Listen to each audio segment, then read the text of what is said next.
આપ સર્વોને હેતપૂર્વક જય શ્રી સ્વામિનારાયણ। આજની સત્સંગ કથા વાર્તા નિજ મંદિર સાવરકુંડલા। પવિત્ર માઘ માસ વિશેષ। આજે આપણે સત્સંગ કથા વાર્તા અંતર્ગત શ્રી વેદરસ કથા સાંભળશું। બ્રહ્મરંધ્રને વિશે જે આકાશ ને તે વ્યષ્ટિ દેહને વિશે જે 5 પ્રકારે આકાશ કહ્યો છે તે આકાશ જાણવો। અને વ્યષ્ટિ દેહને વિશે ભ્રકુટીને મધ્યે જે 2 પાંખડીનું કમળ કહ્યું છે તે કમળને મૂળાધાર એ સર્વસ્થાનક સ્થૂળ સૂક્ષ્મ અને કારણ એ જે 3 દેહ તેને વિશે રહ્યો છે। જાગ્રત સ્વપ્ન ને સુષુપ્તિના સાક્ષી જે દ્રષ્ટા તેની દ્રષ્ટિના પ્રકાશ વડે કરીને એ પ્રકાશવાન છે ને એને વિશે જે પ્રકાશ છે તે દ્રષ્ટાની દ્રષ્ટિનો પ્રકાશ છે। બીજું જે બ્રહ્મરંધ્રને વિશે 1000 પાંખડીનું કમળ છે તે વ્યષ્ટિ દેહને વિશે ને સમષ્ટિ દેહને વિશે પણ છે અને એ સ્થાનક તે સમષ્ટિ દેહને વિશે ને વ્યષ્ટિ દેહને વિશે પણ જણાય છે।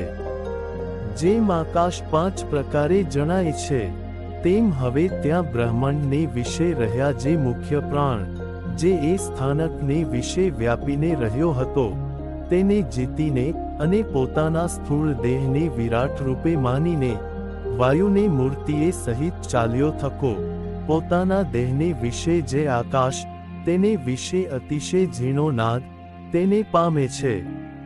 પછી તે નાદ મંડળને ભેદીને મૂર્તિએ સહિત ચાલ્યો થકો સર્વને મોહ કરનારી જે રોધની નામે શક્તિ તેને વશ કરીને પરમ વિશાળ જે નાદ મંડળને પામે છે।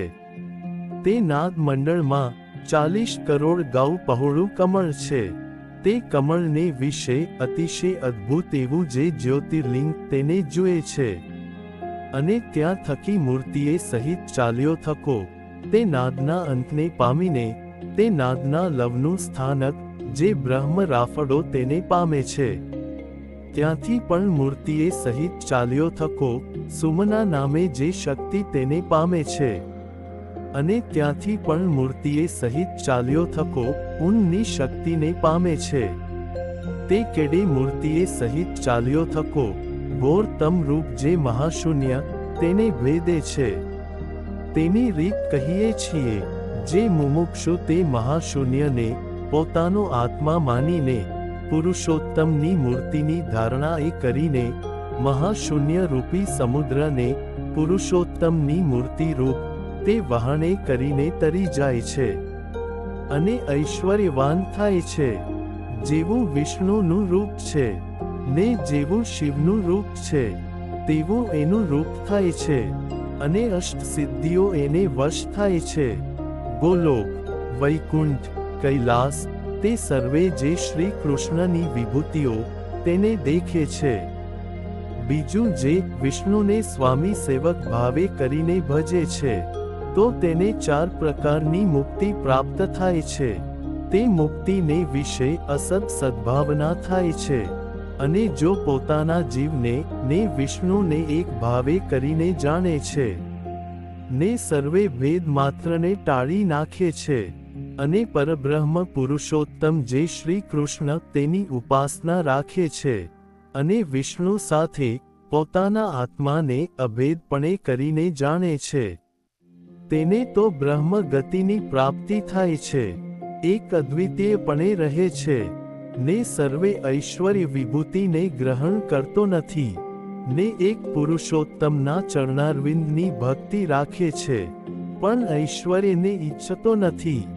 જે ગોલોક સંબંધી ઐશ્વર્ય વૈકુંઠ સંબંધી ઐશ્વર્ય કૈલાસ સંબંધી ઐશ્વર્ય તે સર્વેને ઈચ્છતો નથી જાણીને જેનો ત્યાગ કરે છે તે ઐશ્વર્ય કહીએ છીએ જે આગળ કહેશે। અને હવે પછીની કથા વાર્તા આપણે આગળના ભાગમાં સાંભળશું।